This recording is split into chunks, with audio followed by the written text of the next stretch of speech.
Tulikuwa tumeeleza kwamba jinsi ya kumlea, somo la malezi ya watoto. Leo kuna kipengele cha kusema jinsi ya kumlea mtoto katika njia impasayo.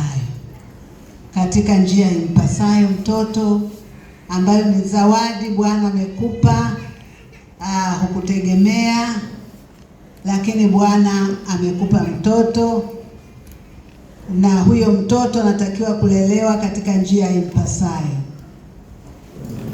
Tumekwisha kuomba. Naomba ufunike macho yako, nimuombe mzee wa kanisa Rahabu amuite Bwana kwa ajili ya somo hili zuri na somo kubwa na somo. Kwa hiyo tunaendelea moja kwa moja na somo letu. Niliona asubuhi mwalimu wa watoto alikuwa na summarize. Mambo yalikuwa ni mazuri kabisa, lakini tunalo somo letu ambalo tunaendelea nalo. Biblia inasema Mungu anaagiza kuwaleta, Mungu ameagiza kuwaleta watoto wetu ili wapate kulitumikia shauri lake kwa ukamilifu. Wapokee ahadi za baraka. Wapokea ahadi za baraka za Mungu. Ni vema kila mmoja wetu akazingatia mambo yafuatayo ili kutimiza huduma yetu mbele za Mungu. Hayo maneno nafikiri yako mwanzo. Mungu alivyoumba mtu akasema kazaeni muongezeke. Kwa hiyo ni agizo la Bwana. Kwa hiyo kila mmoja anatakiwa kutunza kwa makini. Mzazi ninavyomaanisha sio mzazi tu mpaka umezaa, lakini kuna watoto pia unakaa nao. Wewe ni mwalimu mzuri wa kuwafundisha watoto wako, kwa sababu hapa tunafundisha kila Jumapili. Wewe unawafundisha kila siku inayoenda kwa Mungu. Wanaona matendo ya wazazi wao, wanajifunza kwao. Nilivyokuwa mtoto nilikuwa namuona mama yangu anatwanga mtama mwingi sana, halafu anasaga, halafu unga unakauka, anapika ugali. Na mimi nilikuwa na sana, mimi nikiwa mkubwa nitafanya kama mama yangu anavyofanya. Sema amen. Amen. Kwa hiyo mwalimu wa kwanza na mwalimu wa muhimu, ndio maana anasema kwamba kuzingatia mambo haya kwa umuhimu sana. Watoto wako kuwalea katika njia inayompasa. Sisi tuko tofauti na watu walio nje, na tukiendelea kuangalia maneno ya Mungu yanatuagiza kwamba kuomba kwa ajili ya watoto wetu, kwa sababu mauti imepandia madirishani, ipate kuwakatilia mbali vijana walio nje. Misali anasema, lakini hatujafikia huko. Namba 1. Sasa tuende na namba wanaoandika, maana Jumapili nilifanya kama utangulizi. Namba 1 inasema, wewe mwenyewe jifunze njia za Mungu. Wewe mwenyewe baba, wewe mwenyewe mama, jifunze njia za Mungu. Mungu anataka nini? Mungu hajatuficha jambo lolote. Mungu anatufundisha usemi, Mungu anatufundisha mwenendo, Mungu anatufundisha namna ya kuvaa, mtu anatufundisha vitu vyote. Kwa hiyo wewe mwenyewe mzazi, jifunze njia za Mungu. Kama huombi, hata watoto wako hawataomba. Kama unaomba tu kanisani, hata watoto wako watakuja wataomba kanisani. Kama unaomba unataka kutoka huko njiani umesahau, unasema hebu tuombe kidogo, tusimame, mnasimama mnaomba, na watoto watakulia hivyo hivyo. Lakini wewe mwenyewe lazima ujifunze njia za Mungu. Mzazi yoyote anapolea mtoto ana maadili, na yeye mwenyewe anakuwa na bidii kwa Mungu wake, anajifunza. Kwa hiyo tumeona kwamba namba 1, wewe mwenyewe jifunze njia za Mungu. Wewe mwenyewe jifunze njia za Mungu na uishi sawa na njia hizo, ili Mungu naye atimize ahadi zake kwako. Kwa kuwa kizazi chako atimize kusudi lake kwako na hicho kizazi chako. Mithali 22 tulisoma mstari wa 6. Tulisoma kabisa, ulikuwa neno letu la utangulizi kwamba mlee mtoto katika njia impasayo, na yeye hataiacha hata atakapokuwa mzee. Kama mtoto wake amezaliwa katika Bwana, amekuwa katika Bwana. Kuna watoto sisemi wanakengeuka, mimi naona wanachanganyikiwa tu na mambo mengi yanawachanganya, lakini tunaamini watarudi katika njia ipasayo. Sema amen. Mimi nilikuwa na mtoto wangu wa kwanza, akaenda shuleni, nikampeleka shuleni kule Morogoro, Kigurunyembe alikuwa nasoma. Alikuwa muombaji sana ilivyokuwa hapa. Tena alikuwa anawaangalia watu wa kanisani, anatuambia akianza kuomba chisandu, wakati wetu tulikuwa na chisandu. Anasa akianza kuomba chisandu, anashika tumbo lake na yeye anatuombea, anaomba vizuri, yaani mpaka tunabarikiwa. Kwa hiyo tulikuwa tunabarikiwa sana. Lakini nilivyompeleka shuleni kule Kigurunyembe Morogoro akiwa sekondari, nikaona spidi imepotea. Alivyorudi nasema jamani, waini basi kuoga tuende kanisani. Sasa mwanze nyinyi wa mama waombaji, yani muende mkaanze kutuombea, yani na sisi tuambukizwe tuje hapo kanisani. Namwambia tuendeni, anza mama, maana nyinyi ndo kamwage maombi. Nikija huku nikiingia kanisani, yeye anapandisha kilimo. Anaenda. Hataki tena kanisani. Mpaka kamaliza kusoma, hataki kanisani. Akaenda hivyo, lakini nilikuwa naamini siku moja iko mbegu iliyopandwa. Sema amen. Akaendelea hivyo, na nikamwambia Mungu, unajua mambo mengine unapoona hayaendi, unatoa sadaka, tunajifunza. Hayaendi, unamruhusu Mungu sasa aingilie mwenyewe. Mungu aliingilia. Nikamwambia sasa, Mungu, juhudi zote kila nikimwambia haelewi, lakini najua neno lako liko ndani yake. Naomba sasa sema neno. Mungu alisema neno. Amemaliza kusoma huko, kamaliza, wenye kukumbuka wanakumbuka. Pius ndo alimshuhudia mara ya kwanza. Anaumwa tilalila. Na mimi sikuwa na wasiwasi, maana nimwambia Mungu afanye vitu vyake. Sema amen. Unajua kuna kumuhonga mtoto. Nikisema kumuhonga inajulikana. Kumuhonga ni Kiswahili. Nilisema kumuhonga, namuita Rebeka, tumishi wa Bwana. Inafika kipindi ukaze macho. Kwa sababu Mungu amekupa hiyo zawadi, uifikishe kwa Mungu. Utimize lile kusudi. Nikamwambia Mungu, shughulika. Ameugua, haiwezekani. Alikuwa mweupe, amekuwa mweusi. Mimi namshukuru Mungu tu umefanya. Siku hiyo Pius kaja naongea naye kule chumbani. Mbona alikuwa wa kwanza kushika Biblia na kuingia kanisani, mpaka leo anampenda Bwana. Sema amen. Anampenda Bwana. Kwa hiyo wewe mwenyewe unavyoishi, unajua kwamba huyu nimepewa na Bwana. Kwa hiyo uwe mwangalifu. Ujitahidi kumlea mtoto wako wewe mwenyewe. Asije mgeni ukasema mtoto anatukana, unamwambia haya mchungaji, muone huyu anatukana. Na mimi na watoto wangu, na mimi nimwambie nani? Tumwambie yeye aliyetupa watoto. Sema amen. Tumwambie yeye aliyetupa watoto. Mwanzo 18, 17 mpaka 19. Naomba sasa tusome. Nimesema nitasimama nusu saa, maana kuna ubwabwa wa watoto huko. Na mzazi yoyote asiondoke mpaka watoto wamehitimisha mambo yao, ili upate kushuhudia. Aliyefika Mwanzo 18, 17 mpaka 19. Alafu mwingine afungue Nyakati wa kwanza 28, 6 mpaka 10. Kitabu cha Mwanzo sura ya 18, mstari wa 17 hadi wa 19. Ndiyo. Bwana akanena, je, nimfiche Ibrahimu jambo nilifanyalo? Akiwa Abrahimu. Wewe taratibu. 18, 17. Twende. Sema, Bwana akanena, je, nimfiche Ibrahimu jambo nilifanyalo? Ndiyo.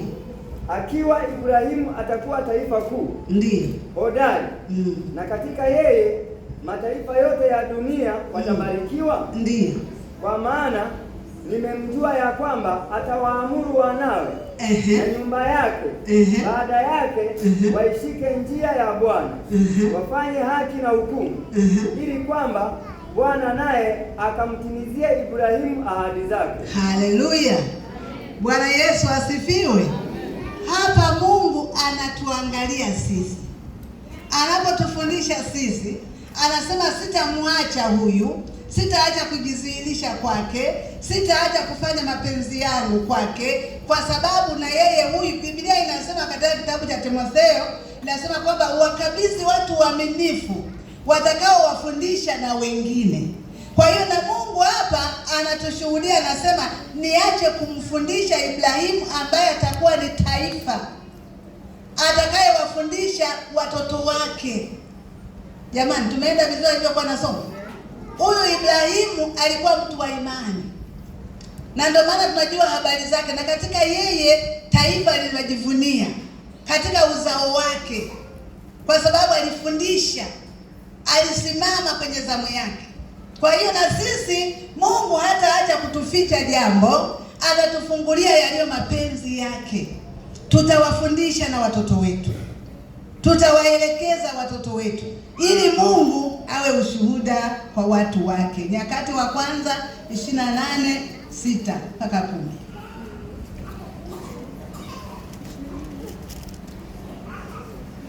Msomaji ni Mayunga, tukazana. Mambo ya Nyakati wa kwanza, ndiyo, sura ya 28, ndiyo, mstari wa 6 mpaka wa 10. ndiye inasema, akaniambia, Sulemani mwanao ndiye atakayejenga nyumba yangu ndiyo na nyua zangu, kwa kuwa nimemchagua awe mwanangu, nami nitakuwa babaye, na ufalme wake nitauweka imara milele, akijitia kwa bidii kuzitenda amri zangu na hukumu zangu kama hivi leo. Basi sasa machoni pa Israeli wote, hilo kusanyiko la Bwana, na masikioni pa Mungu wetu, angalieni na kuzitafuta amri zote za Bwana Mungu wenu, ili mpate kuimiliki nchi hii njema, na kuwarithisha wana wenu baada yenu hata milele. Amen. Hata hapo naweza kuishia. Kwa hiyo hapa bado Mungu anaelezea, tunaposema watoto ni wachungaji wa kesho, watoto ni wamama wachungaji wa kesho. Wakati mwingine muelewe. Jumapili iliyopita nilisema kwamba yamkini unalea mama mchungaji, yamkini unalea mchungaji, yamkini unalea askofu. Sasa mfundishe maneno ya Mungu, maana kama atakuwa hakujifunza maneno ya Mungu, kama atakulia kwenye uongo, hatutapata wachungaji waongo. Na wachungaji waongo si wapo? Wapo hawapo? Si wapo. Wanaangalia tu hali ya kundi, wanasema hebu wewe hapo simama, umekuwa ukisumbuka muda mrefu, natafuta pesa, lakini Bwana anataka kukutendea. Na kila mtu anatafuta pesa. Kuna mtu anayesema mimi sitafuti pesa? Hakuna. Lakini huyu akamwambia, mwanao ndiye atakayenijengea nyumba yangu ili watu wamwabudu. Kizazi chako Mungu ana mpango nacho. Bwana Yesu asifiwe sana. Kizazi chako Mungu ana mpango nacho. Wala wewe usione kwamba huyu naye atakuwa sijui nini. Ndio maana tunasema hata majina, mtoto anapozaliwa muite majina mazuri. Unajua kuna jina nilikuwa nalipenda, ni jina tu zuri, kwa sababu tunao hapa kanisani. Ni jina zuri, lakini tunapoita majina si tunafuatilia maana yake nini au tabia zake alizifanya. Kwa maana wakati mwingine sisi hawatuitii watoto wetu, wanasema yamkini mama labda anaongea sana, mwanangu asije akawa anaongea sana, si ndio wazazi? Kwa hiyo majina nayo tunaangalia. Nilikuwa nalipenda jina la Raheli, lakini siku moja mhubiri anahubiri akasema Raheli alikuwa na tabia mbaya. Nikakaza macho. Anasema aliiba vinyago vya baba yake akavificha.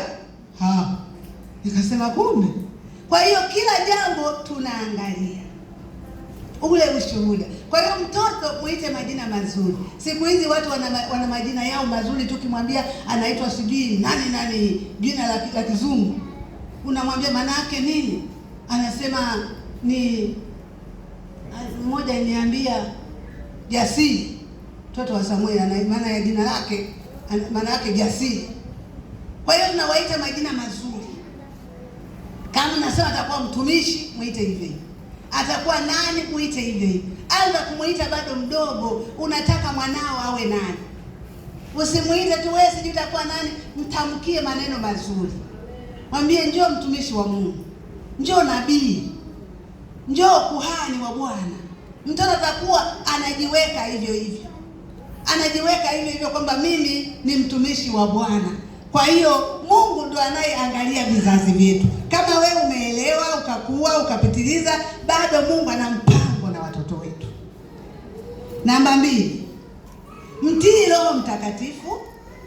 Mpe nafasi Roho Mtakatifu katika maisha yako kwa kumtii anavyokuongoza ili akutegemeze tabia yako iwe kielelezo kizuri kwa watoto wako unaowatawala.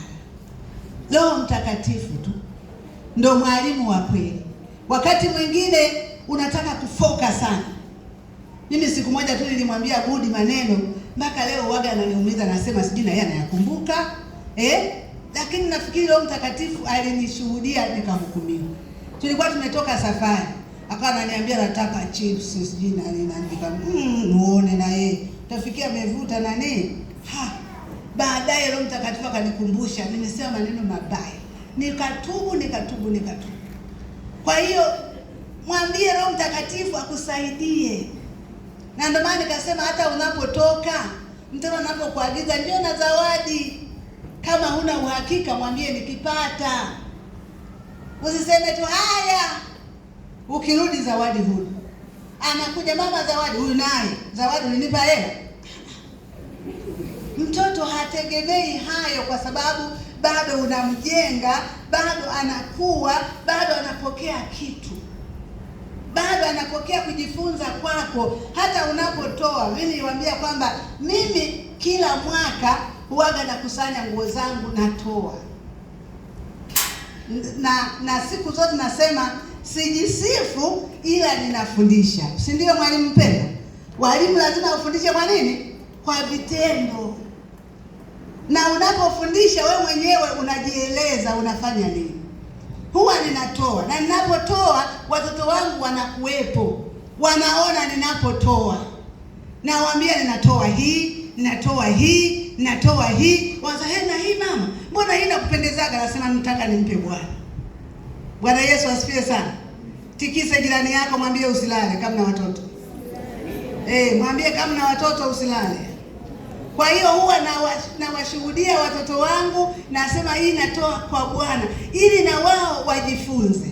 Na ninapobarikiwa bado nawashuhudia kwamba unaona kupitia utoaji Bwana amefanya. Jina la Bwana libarikiwe.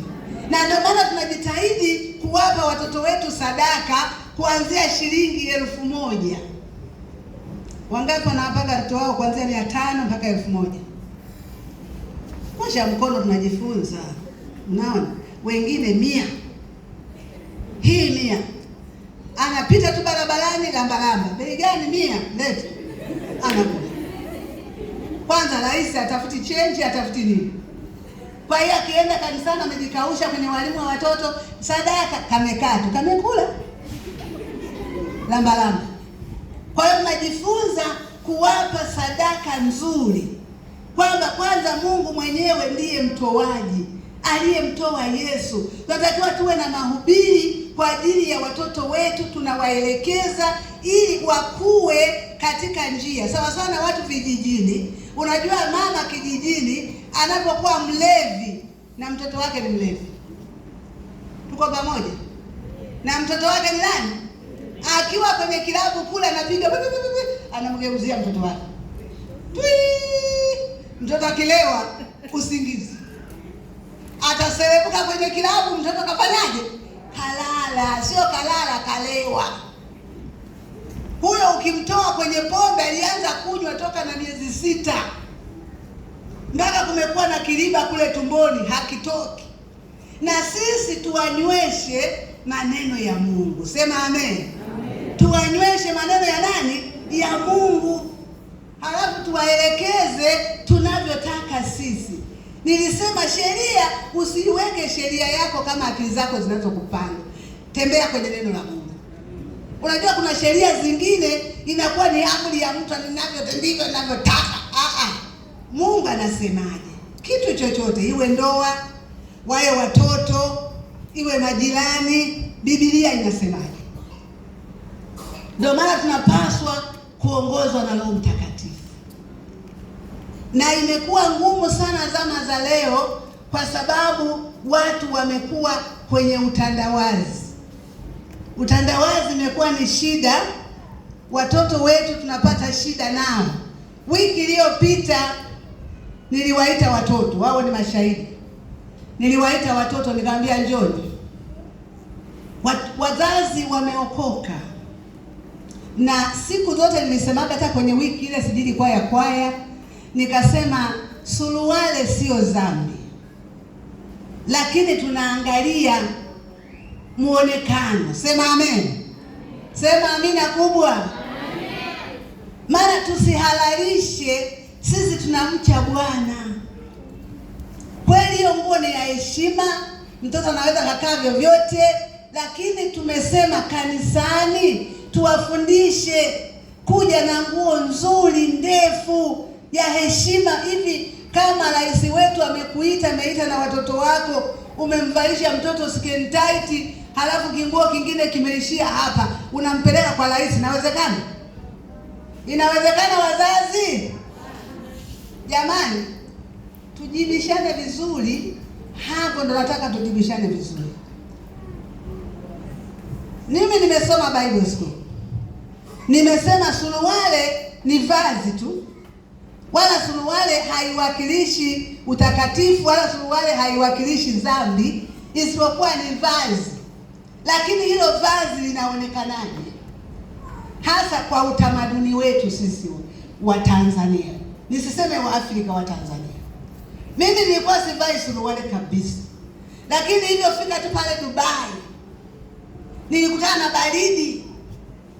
Sijapanda ndege ya kwenda Marekani. Nilipofika Marekani nilivaa suruale 2 bila kuambiwa vaa suruale. Ile hali ya hewa tu ya mahali pale. Si nikasema suruale sio dhambi? Ni kweli sio dhambi. Lakini tumetofautiana maumbile. Sema aha. Sema tena aha. Tumetofautiana nini? Maumbile. Mtu aje amekuvalia suruale ni vizuri kabisa, amependeza. Lakini asimame hapa anze kuimba, haleluya tutaimba na suruale yake, itakuwa ni shughuli. Lakini kuna nguo za kazini, watu wanaletewa kazini kabisa na nguo zao, suruale zao. Hapo tunasema ya Kaisari mpe nani? Kaisari. Lakini tusiwalee watoto wetu kuanzia akiwa mdogo, hajawa hata na huyo Kaisari. Tunaanza kumvalisha suruale aje nayo kanisani. Kwa sababu gani? Kwa sababu gani? Nipeni majibu. Hakuna sababu. Akifanya kazi akavaa suruale yake, yuko kazini. Manesi wana nguo zao fupi mpaka hapo, ili kukimbia mgonjwa anatapika, anakimbia. Hawezi kuvaa nguo kama yangu, mnesi aanze kukimbia, atajikwaa, ataanguka. Kwa hiyo kuna nguo za kazi na kuna nguo za kwa Yesu. Sema kwa Yesu. Sema tena kwa Yesu. Nguo za kwa Yesu zina tofauti. Nguo za kwa Yesu zinajieleza. Maana tukiruhusu watoto wetu wanakulia hivyo, kuwabandua itakuwa ngumu. Anataka kuja kanisani, analilia kitaiti chake. Tena sio suruale, kitaiti. Hivi vile vinaitwaje jamani? skin tight, skin kimenyweka mgonjwa, alafu wengine viguu vyembamba kama ndege, umemvalisha na kile kiskini tight, unamleta kwa Bwana. Hapana wapendwa, jina la Bwana libarikiwe. Wapendwa, hapana. Hata mimi mwenyewe suruali navaa, usio nikuhalalishe, nakwambia suruali mimi navaa kwenye mkesha, kuna umbu. Kwa nini ng'atwe na umbu na suruali ninayo? Zile zinaitwa nini sijui, track. Hata kuna kipindi nilikuwa nafanya mazoezi nilikuwa navaa, lakini kwa ajili ya mazoezi kukimbia, sio nije nayo kwa Bwana. Mungu nipenda ape na suruali yangu mguu mmoja, nina matatizo gani? Mruhusu Roho Mtakatifu akusaidie kulea watoto wako. Niongezee hapa nimalize. Leo vipengele vitatu viwili. Nimeliandaa somo. Kilitaka sipendi sana somo nauza. Watakatifu ni bure tu, bure. Asubuhi tulikuwa na somo. Uvivu tumeuruhusu watakatifu. Hatutaki kulima bustani, hatutaki kutembeza mboga, hatutaki kufunga kanga. Tuko tu Yesu nibariki. Akubariki kutoka wapi? Kutoka wapi? Mvivu tumeambiwa na asile. Somo linauzwa. Namba tatu, omba kwa bidii. Tenga muda wa kutosha kwa ajili ya maombi ya watoto wako. Omba kwa bidii, tenga muda wa kutosha kwa ajili ya maombi ya watoto wako mmoja, na tii uongozi wa Roho Mtakatifu atakavyokupa mwongozo kwa kila mtoto. Yakobo 5:6 mpaka 16 mpaka 18. So, tenga muda wa watoto wako. Na watoto hawana mahitaji yanayofanana. Kila mtu ana hitaji lake. Nimekwambia mwingine muongo, mwingine mwizi, ni roho tu imemvamia. Unapika nyama kaiba, kala jikoni. Tenga muda wa kukemea hiyo roho ili mtoto wako ampate Bwana. Soma hayo maneno. Yakobo ngapi? Yakobo 5:16 mpaka 18. Biblia inasema, ungameni dhambi zenu ninyi kwa ninyi, na kuombeana mpate kuponywa. Kuomba kwake mwenye haki kwafaa sana, akiomba kwa bidii. Eliya alikuwa mwanadamu mwenye tabia moja na sisi. Ndiyo. Akaomba kwa bidii mvua isinyeshe, na mvua haikunyesha juu ya nchi muda wa miaka 3 na miezi 6. Ndiyo. Akaomba tena, mbingu zikatoa mvua, nayo nchi ikazaa matunda yake. Amen. Hapo tunaweza yani tunaomba maombi. Watakatifu wamekuwa hawana maombi. Hata hapa tukianza ibada ya maombi ya sifa wapo. Wakisema tunyanyue mikono tuombe. Mimi nakaaga huku mbele, mlango ule pale. Kila mmoja anatoka anajifanya na jasho, anatoka nje, anajitengeneza, anafanya maombi hamuna. Hatuwezi kupona. Watoto wetu hawawezi kupona. Dunia tunayoenda nayo tunaifahamu. Juzi kuna mtoto kabakwa kwenye gari ya wanafunzi. Najua naweza kusema mimi mtoto wangu asomi Kayumba. Zile gari za asubuhi. Unajua zile gari zinatoka saa 9 zinaanza kukusanya nini? Watoto. Kibaha mtoto anatolewa. Na dereva wake kumbe kaingiwa na roho mbaya. Kulea watoto sio kwa akili tu, tumtake Bwana na nguvu zake. Sema amen. Amen. Tumtake Bwana na nini? Na nguvu zake. Atulindie watoto wetu. Watoto wetu wanapotembea huko na huko, watoto walindwe na Bwana. Namwambia tu Bwana, nishikie watoto wangu. Mwalimu anapomwangalia hivi amuone tu ni kituko fulani, asimuone kama sijui huyu anamfaa. Yaani namzindika kwa damu ya Yesu. Malaika zako wenye panga vinalazwa kuwili na wazungusha juu ya mtoto wangu. Adui zake wakae adui zako. Tafuta muda wa kumuita Bwana kwa ajili ya kizazi chako. Sema amina. Amen. Sema amina. Amen. Bwana ametupa watoto wazuri hasa kwa kipindi hiki. Kipindi hiki kila mtu anayezaa mtoto ni mzuri. Anatamanika. Akipita huko watu wanampigia miruzi. Mtoto akija hapa nyumbani kwako amejikausha, lakini akitoka, njoo kula vitumbua viwili. Unaenda shule? Naenda kula viwili. Na yeye ametoka na njaa, chai hajanywa. Vitumbua vile ngui kala. Na kesho anakazania njia ile ile. Baadaye anamwambia fuata vitumbua nyumbani. Kama alikuwa anampea njiani, nyumbani vipo. Kwa hiyo mtoto wako nafikiri uko salama, kumbe ni hatari. Biblia inasema muonapo kwamba kuna amani, ndipo uharibifu unapotokea nini? Ghafla. Jina la Bwana libarikiwe. Jina la Bwana libarikiwe.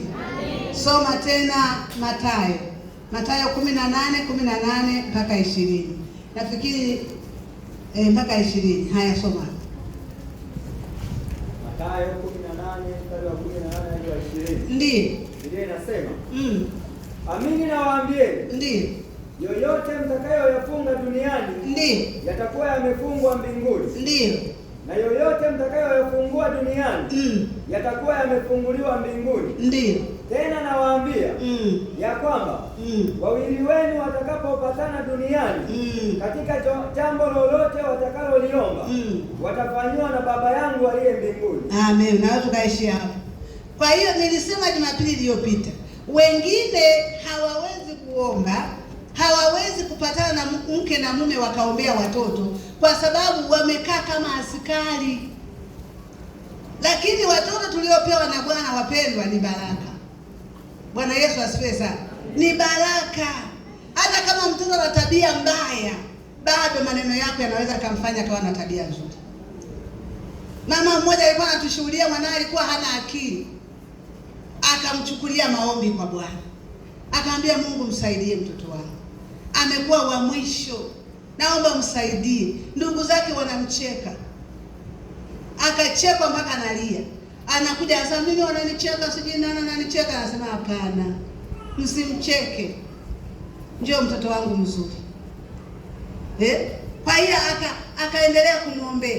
Akija na mtihani, yani yeye katika watoto 60, yeye anakuwa wa 59. Lakini kwa Mungu yanawezekana.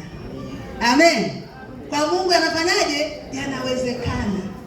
Huwezi kusema we sufuri na mabuyu na manini ndio yako kichwani kwako, hamna kitu.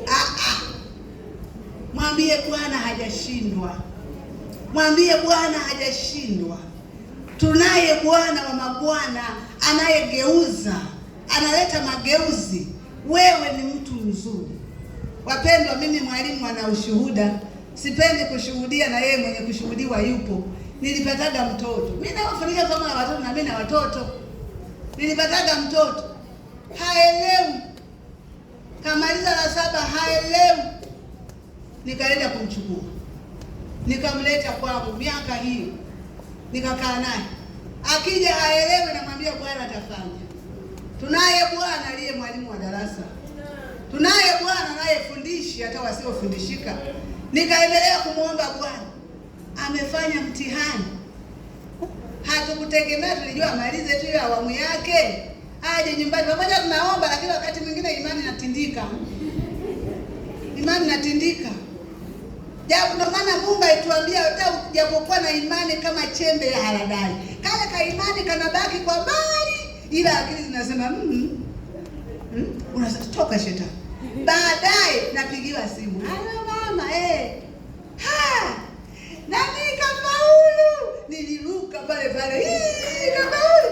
Piga makofi kwa ajili ya Mungu.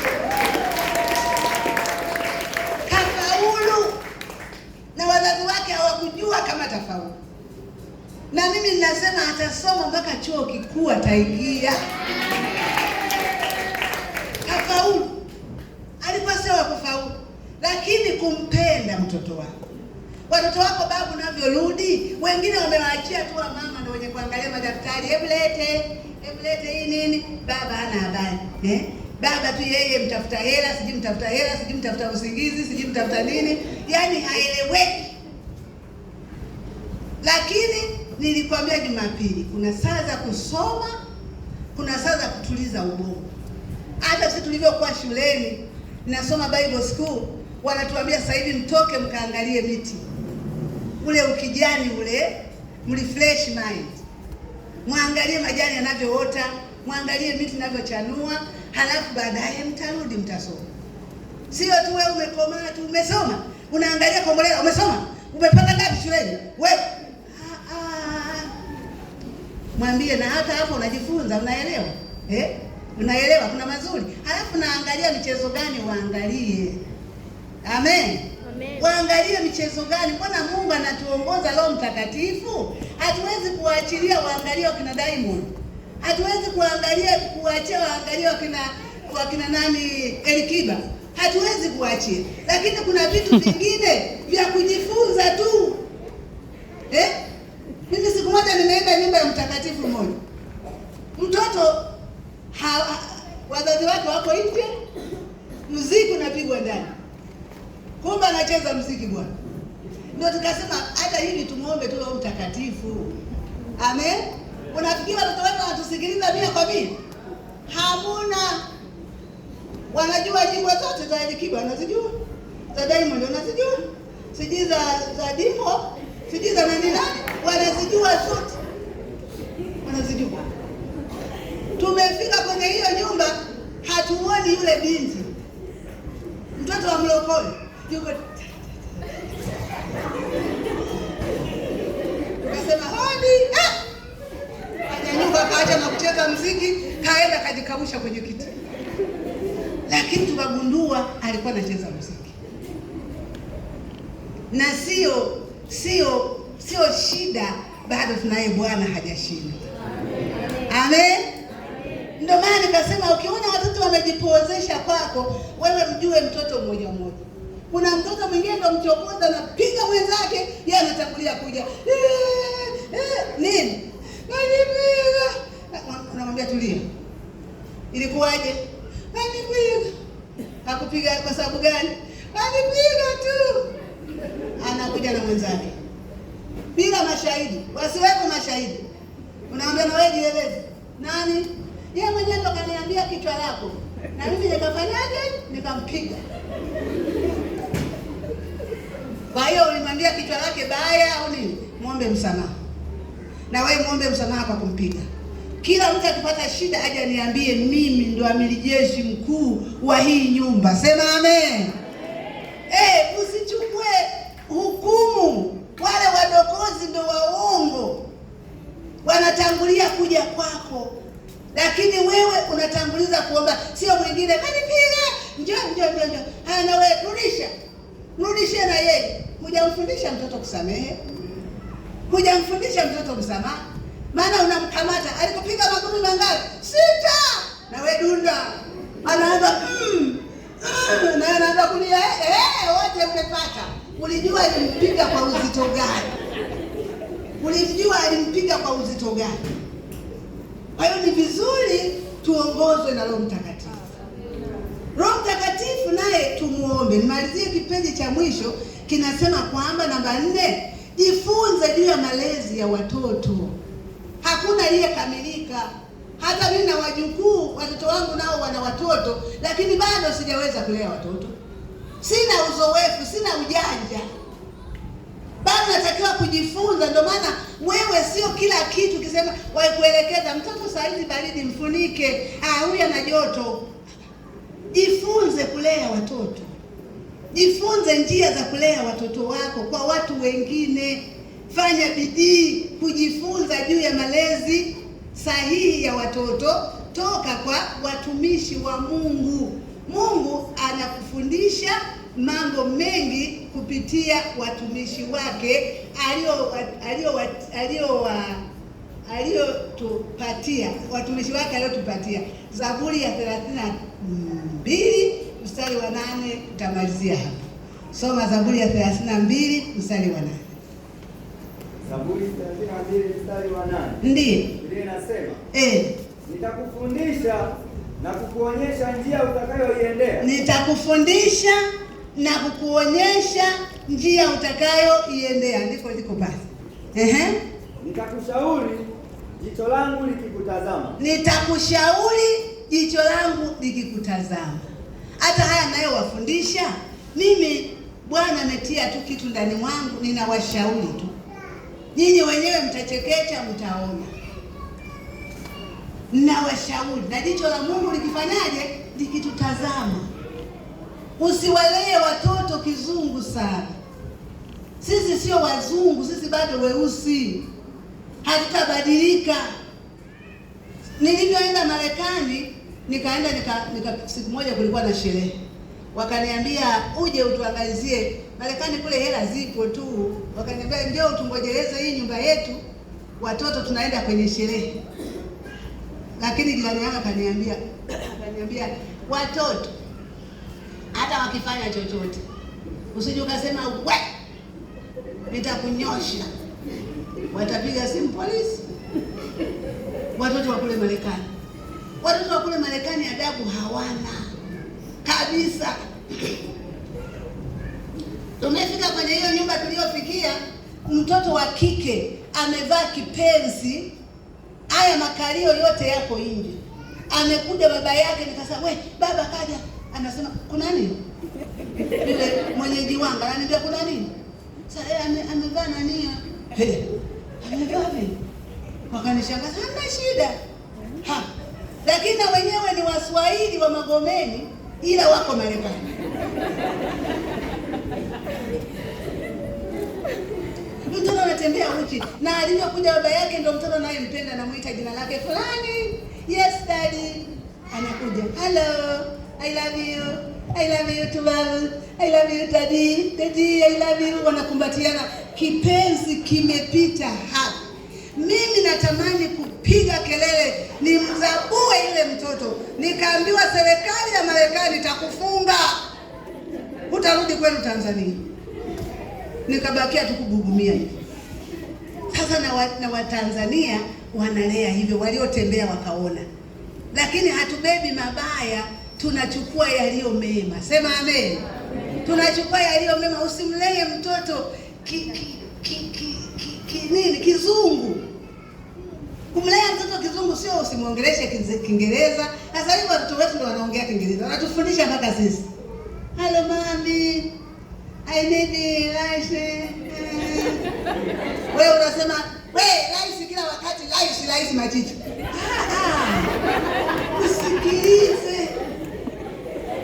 Msikilize. Maana hiyo ni nzuri, kwani hiyo mbaya? Akiongea lugha ni mbaya?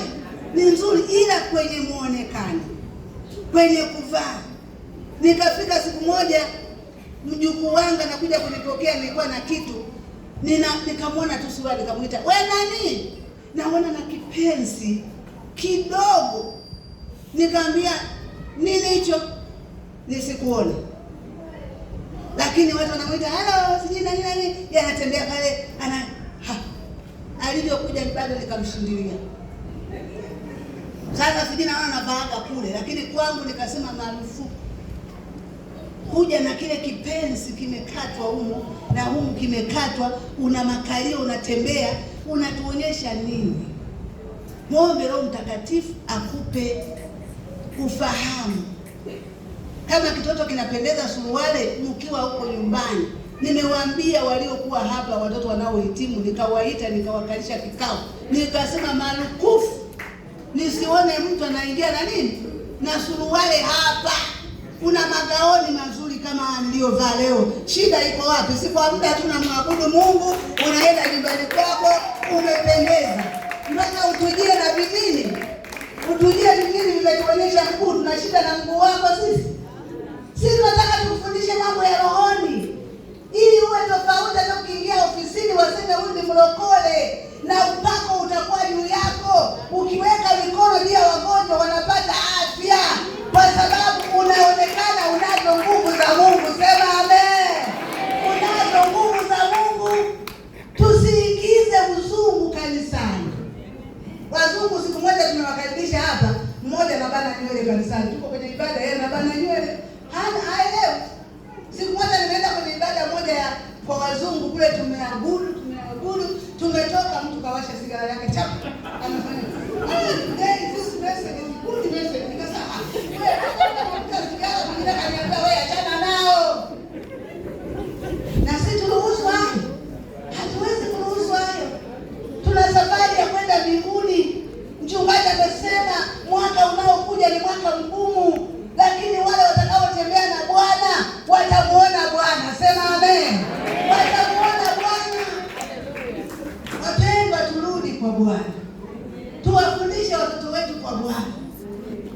mzima nakubalia, unataka kataa, tandika. Sijafikia, tandika. Kama umeshindikana kutandika, amesimama amekuwa mkubwa, mwambie lala. Kama ni haki atakutii. Usimwambie unaye kashindikana, huyu anahitaji maombi, nitakupeleka kwa matingizo. Matingizo na shida hiyo. Matingizo anataka ahubiri neno mpole, muokoke, mlee vizuri watoto wenu. Sema yaani hilo ninawapa angalizo. Tulee watoto wetu katika njia inayowapasa. Baba anaweza kawa hajaokoka, lakini wewe mama umefundishwa maneno ya Mungu. Muombe Mungu. Maana mtu mwingine anakuja na nguo hapa kanisani mpaka kutembea na shindwa.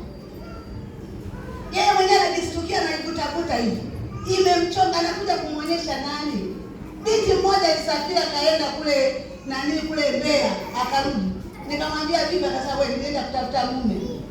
Nimekaa hapa hawajaniona. Nimevaa mitindo yote hawaioni. Nimesuka nywele zote hawazioni. Nikatoka labda nikapati na kula nikosa. Wewe vaa nguo zinazojieleza, pita kwa watu vizuri, umevaa pamoja na Bwana, Bwana atakufanyia njia. Tusiwalee watoto wetu kizungu huko majumbani kwetu, wamekaa kwenye hewa wanacheza na watoto wenzao. Wabadilishe hivyo visikini kanuna sidinani, wabadilishe. Lakini wanapoanza tu kanisani, mwambie kwa Mungu ni zaidi ya rais, kwa Mungu ni zaidi ya mbunge, kwa Mungu ni zaidi ya waziri mkuu. Tunaenda nyumbani kwa Bwana tupaye uzima. Vaa hivi mtoto wangu. Unakuta kimeshaelewa, wewe nguo ya kanisani, nataka nguo ya kanisani. Sio tu anaenda kama anaenda sijui uchochoro kutumwa nyanya, anakuja kwa Bwana. Haiwezekani. Kesho wiki inayokuja nitafundisha jukumu la wazazi kwa watoto wao. Jukumu la wazazi kwa watoto wao. Wewe una jukumu kwa watoto wako. Una jukumu kubwa. Una jukumu la kutembea na watoto wako. Una jukumu la kuwatoa auti. Una jukumu la kwenda kuwalisha vitu vizuri, baga nini, wafundishe mambo ya raha. Wajipende wenyewe. Mwingine hapa anapotaja baga hajui baga. Watoe wakale wakale hata samaki wa kukaanga. Sio mpaka baga tu. Wapeleke wakale vizuri. Wavalishe vizuri, watokelezee vizuri. Nenda nao kama baba na mama. Nilisema wababa ndio wanaongoza kuwa simba, kwa sababu mama ni waziri wa mambo ya ndani. Wababa ndio tatizo. Na Jumapili nakwambia zama tulizo nazo ni zama za utandawazi. Na ukiwaeleza vizuri, juzi nilikuwa naongea na baba mmoja. Alikuwa kanisani. Huyo baba kahama kanisani, sikika nikushuhudia juzi. Kahama kanisani, ameenda kanisa lingine. Mwanae kabaki kwenye ile kanisa leo kwa anaabudu. Anataka kuoa yule mtoto. Baba yake anamwambia kwa sababu hukuniunga mkono na ulijua matatizo yaliyotokea, sitaki na hiyo ndoa yako utajijua mwenyewe. Nikamuita. Nimemuomba Roho Mtakatifu. Nikamwambia wewe unasimama kama baba. Ubaba hautoki. Tuache na mambo ya imani. Wewe kama baba wajibika. Shughulikia mtoto wako. Hata angekuwa mlevi, mtoto wako anataka kuoa, ni mwanao. Amen? Umuhimu wa baba kwa mtoto ni mwanae. Anakuwa na wajibika naye. Anampenda kuliko wengine. Yule ambaye wanataka kumdharau wengine, wewe unamkumbatia, unamrudisha, baadaye tutaenda kuona maandiko atakuwa ni faida. Naomba tusimame tumuite Mungu. Mungu atusaidie. Roho Mtakatifu atusaidie. Tunao watoto wetu wengine mpaka unasema hivi ni mwanangu au alidondoka. Kumbe ni mwanao. Na Mungu amemtoa, anajua wewe unamudu na atabadilika. Na wewe mtoto uliyezaliwa usiwe kichomi kwa wazazi wako. Watoto wakianza kujua tu fahamu ni waongo, ni wabadilisha maneno. Unakuta unamwambia fagia hapa, sasa sikusikia. Niliambiwa ni mwage maji hapa, sije nikafanya hivi. Wewe kusikia wewe kiziwi. Watoto tusifanye kama wanavyotaka wao. Wafanye kama tunavyotaka sisi. Ila ndio maana tumeambizana kuna sehemu, je, tunawakandamiza au tuko sahihi? Kama unaona uko sahihi, kifupi tu nasema kwamba saa ngapi, nasema saa fulani hivi tutaangalia sijui nani Zembwela sijui na nani, dakika ngapi, dakika 15 tu baba. Haya, maizeni, andaeni vitabu vya tenza. Sasa ukiona mtoto analala kwenye ibada, unamwambia hata kwenye kombolela sikuruhusu. Hayo ndio malezi, sio kuwaka tu wewe zimeni TV. Halafu baba katika hiyo wanasema siku moja sasa alikuja mtu mmoja anasema akakuta mchezo wa bishanga zamani, abishanga akasema tuombe. Mchezo ule ulikuwa unachezwa nusu saa. Aliomba yule baba nusu saa yote. Katika akanena, akamaliza kunena, akaomba tena, akamaliza kuna nini? Aliyosema amen na mchezo umeisha. Lakini watoto walitunza mpaka kesho, wanakumbuka. Na tukamwambia kwa nini yeye alikuwa hana TV, alikuwa hana nini? Yaani anajua tu ana safari ya kwenda wapi? Mbinguni. Lakini watoto wake walivyoanza kubarikiwa, kitu cha kwanza akamletea TV. Kitu cha pili akamletea redio. Kitu cha pili alikuwa anasemaga vile vitu vya anasa. Akaanza kuvifurahia, anavikodolea macho. Ndio nimesema tuende vizuri na watoto na wenyewe wakae vizuri na wazazi wao. Mimi ndio niko hapa. Watoto wote ukiona kasurubiwa mwanao usiwe na wasiwasi, maana somo linalifundisha. Sitaki mtoto mpelopelo, sitaki mtoto mwongo, sitaki mtoto mjanja.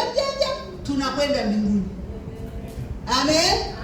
Wazazi mniruhusu, tunakwenda wapi? Mbinguni. Tunapofundisha ndivyo tunapotenda.